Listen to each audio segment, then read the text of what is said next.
Hey guys, so today's the big day. We'll be installing Scheme. So here's your new friend Guile. Follow the links below, but it shouldn't be too difficult to install. Notes for non-Ubuntu based Linux users.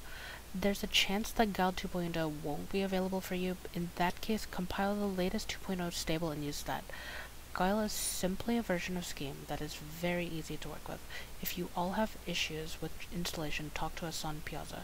Otherwise, it's time to talk about your environment.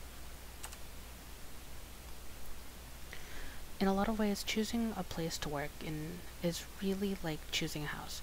If you're the type of person who likes to go sparse and spare, then you'd want a minimalist apartment. On the other hand, if you like gaudy and colorful, you definitely want a pre-French Revolution castle. You live wherever you do work best, in the most happy and comfortable way possible. Thus, you need to pick your editor, the home that Guile and you are sharing. Popular choices are Vim, a simple mode-based text editor, whose dedicated community have built packages and plugin environment systems. There's Dr. Racket, a lightweight IDE, and finally Emacs. Emacs is officially what is used by this class. It is arguably the most powerful, the most customizable development environment, given that you use at least version 24. However, if you like a different setup better, show off on Piazza and we can argue or gawk over it. Seriously, if you have a nano setup that works better than Emacs, feel free to talk about it. Anyway, how do we get Emacs onto your computer? Linux users, it's simple. Open a terminal and install it from your package manager. If you're adverse to that, open up your software center and install Emacs. Windows users, follow this link and do your best to follow the instructions for install. Mac users, you guys get a whole bunch of different Emacs's. Check out this link and look at your choices. However, from what I've seen, Aquamax seems to be the best for this. Follow the install process for your preferred Emacs. If, for whatever reason, this isn't working well for you, talk to us and we'll try to get you on your feet. So, let's assume that you're dandy up to this point, but you're not liking what you're seeing.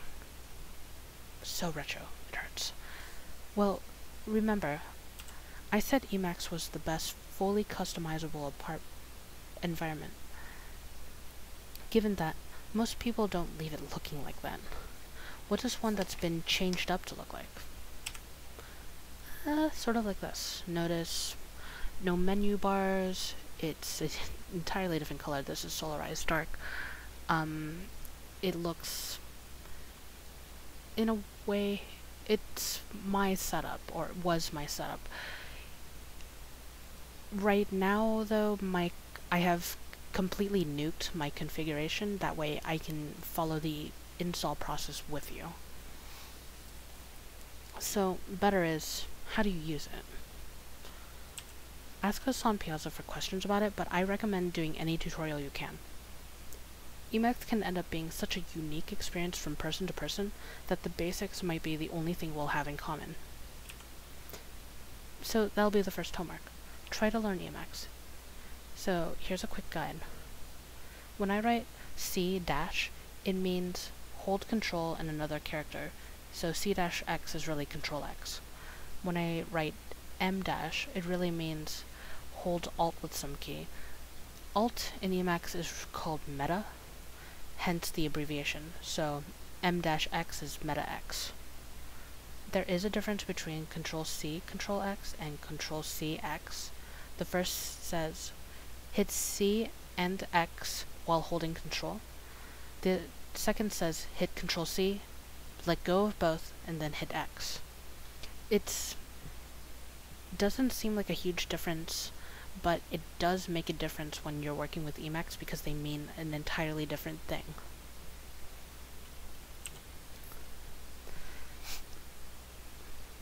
There's obviously more. You can find out about it in the tutorial built into Emacs by doing Control-HT. So let me demonstrate. Opening Emacs for the first time. So Control HT. So here's the tutorial. I really do recommend going through this. It really is, it's very, very useful for doing really efficient work. And once you do get good at Emacs, you feel like you really can't do much, go back to any other editor once you get really good, because it's entirely and completely yours. So here's some really useful ones, useful key combinations for you to know right now. Control X, Control C closes Emacs. I'm sure you would really want to know that.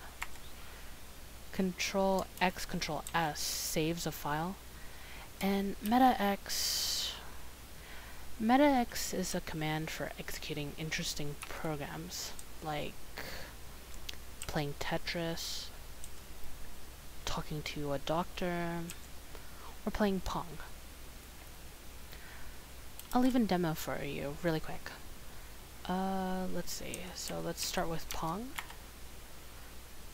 This is actually a 2-player game, and it's really hard to play by yourself. Yeah, it is really hard to play by yourself.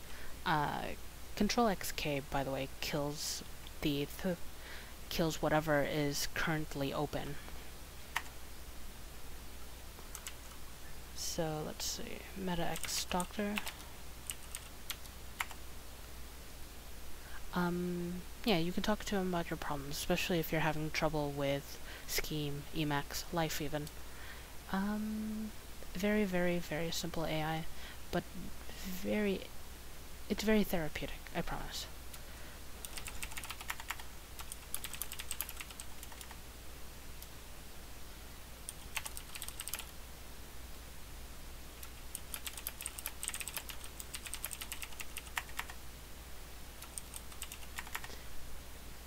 So attentive. And then finally Tetris. Oh god, I messed up already. Right, so before that gets out of hand. So that's really cool, right?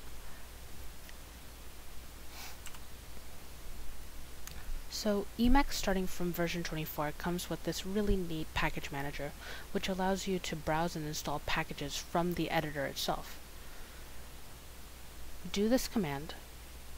If you're familiar with apps like this, it does do tab complete, that meaning you type out your command part of the way through and hit tab, and it'll finish as much of the command as it can detect. And then you keep typing a little more, you hit tab again, it'll finish the rest of the command if it understands what you want it to do. So let's try it. Meta X package dash list dash packages. Hit enter. So that's really neat. All of these things here are packages that you can install right now onto Emacs if you wanted to. There's a dark room for making it easier for people to type their novels. There's a, let's see, there's an ADA mode if you're an ADA developer. There's an AC mode for AC developers, especially if you're going to be taking 334 in the project. Coffee mode. So how would you install a package? Well, one of the ways you can do it is, say that I really want to play chess in Emacs, so I can just click on this button and hit install, and then hit yes, and it begins the install process. As you can see here, it'll tell you what's being installed into your Emacs config right now. It shouldn't take much longer. It'll usually be accompanied by a page that tells you what happened while it was compiling. If it's successful, you won't see any error on the page. You can switch back to the package listing using the same command before, Emacs package list package.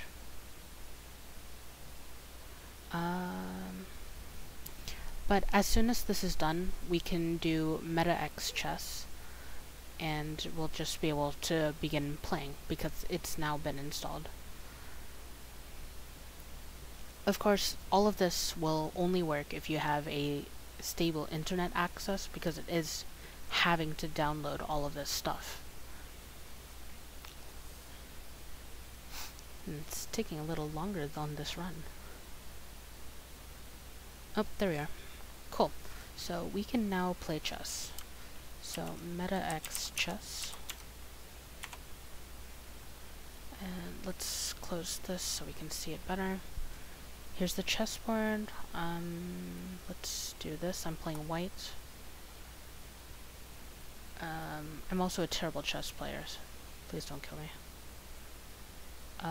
And the knight just took my pawn. Yeah, I'm bad at this. So Control X K, kill the chessboard. Right. Cool.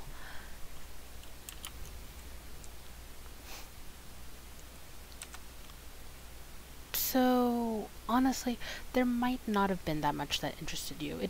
And it doesn't have the package that we need.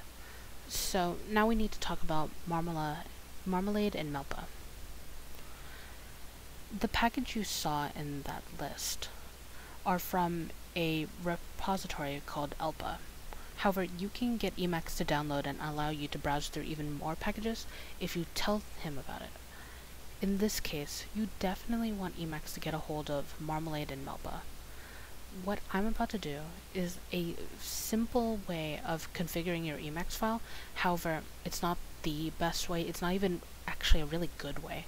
However, I will inform you of a much better way of doing this in a later video. So let's do this. You're going to need to edit your .emacs file. This file, if it exists, will be on your home directory. It's usually signified in a path as ~/. So here's how we're going to do it. We'll just do it in Emacs since this should be common to everyone by now. Control X, Control F, that finds a file. If the file exists, it'll open it. If it doesn't exist, it'll create it. Now, you want to make a .emacs file at ~/.emacs. That's what the argument after find file needs to look like. Now hit enter. For most of you, this will be a blank space. For some of you, it might not be, in which that's a case-by-case basis. If, as far as you're aware, the rest of your .emacs file does not reference Marmalade or Melpa, it'll be fine. So for those people, you'll want to do meta left angle bracket to get you to the top of the page. Now in this file, you want to add this code into here. So I'm just going to type that out really quick.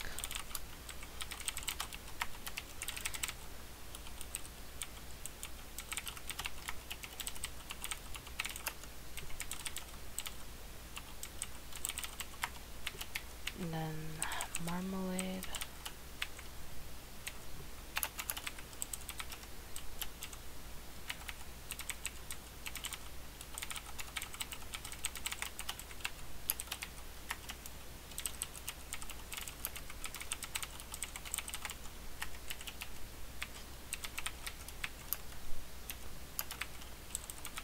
A note on Marmalade, especially for Windows users, is it's important that that link is HTTPS, not HTTP, because the Windows repo of Marmalade requires it due to an SSL upgrade.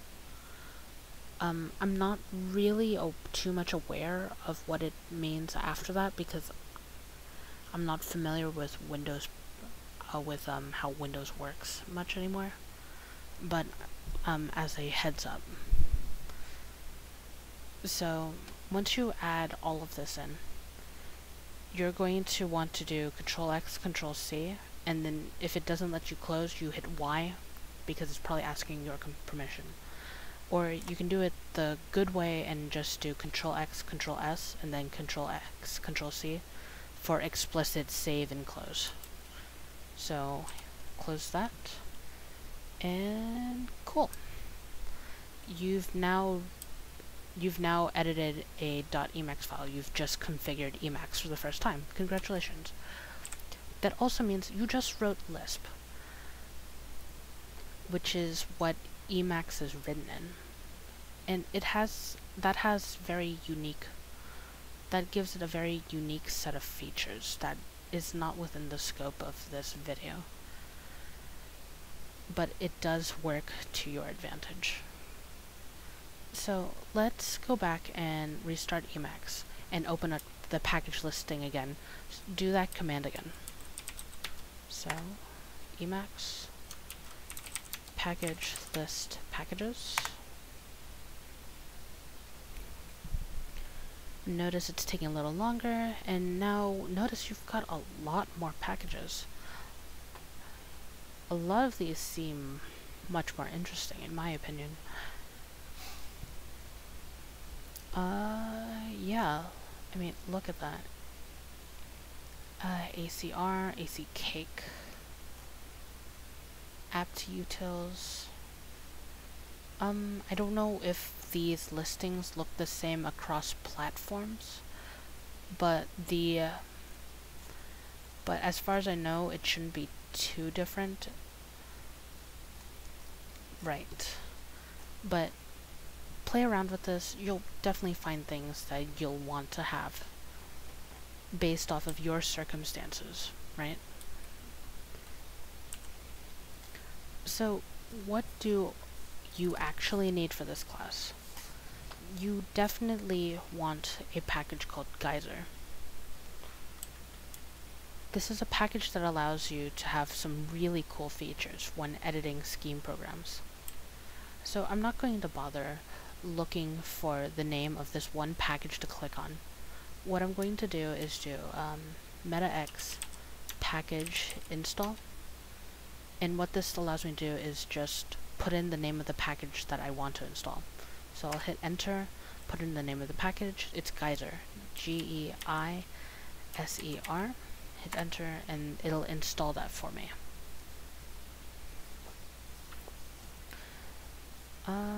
This will probably take a little bit, so I'm just going to... Oh, never mind. Cool. Let's go and make a scheme file really quick. I'm going to name mine test.scm. It doesn't really matter as long as you know where it is. The general file extension for scheme files is .scm, but you can also use .lisp, etc. Check the Wikipedia file, but the usual convention is .scm. So here's your nice blank file. I'm going to make an increment function.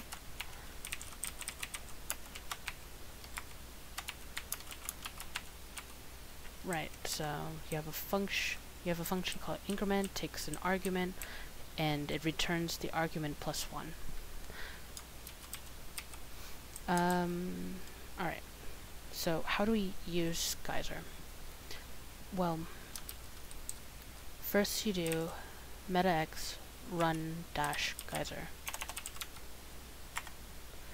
You'll usually want to just hit enter for this unless you've installed Guile in a really weird position, in which you would just put in the path to the Guile file.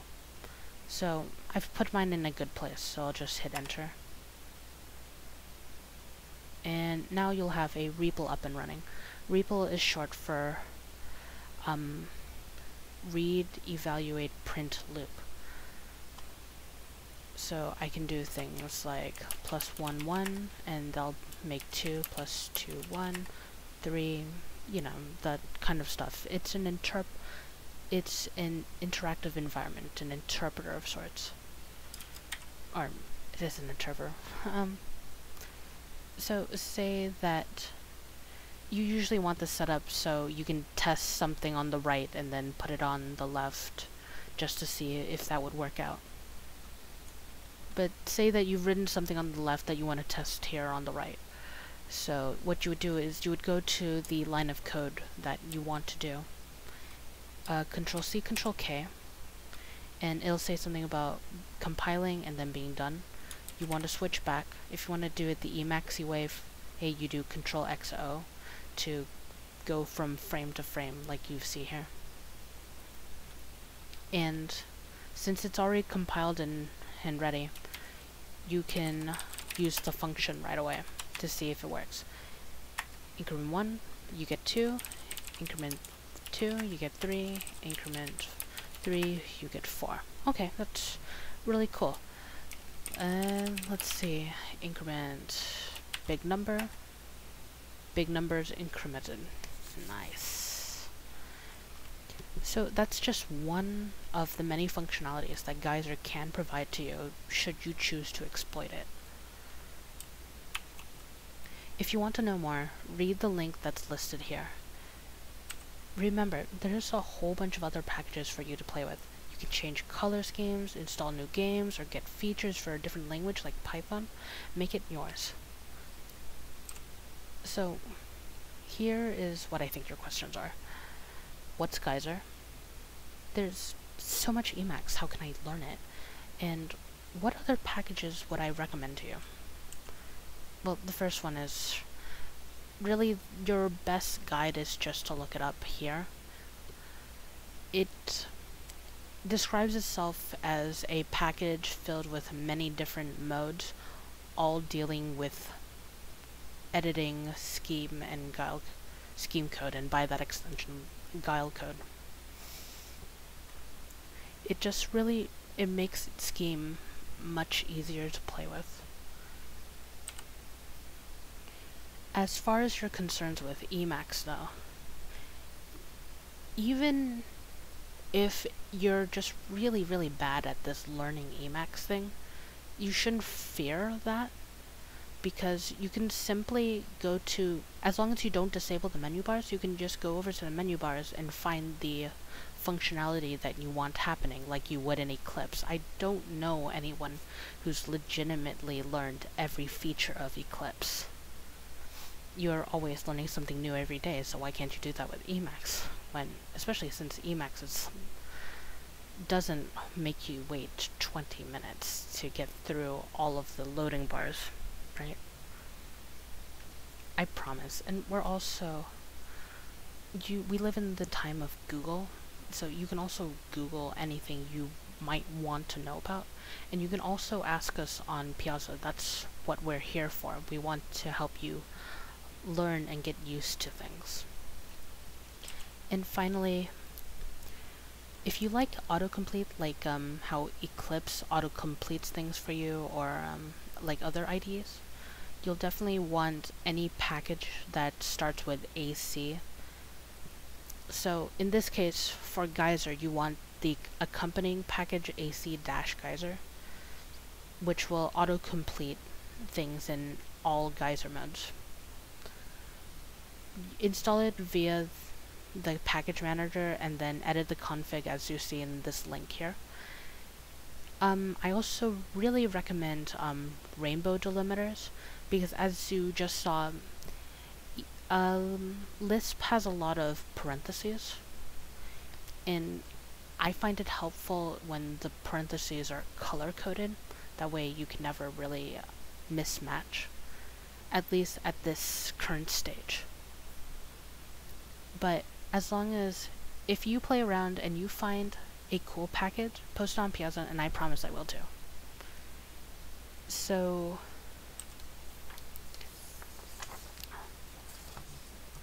that's the end of the video. thank you all for sticking through it, and remember to ask questions. Have fun with Emacs, and have fun with Scheme. Bye guys.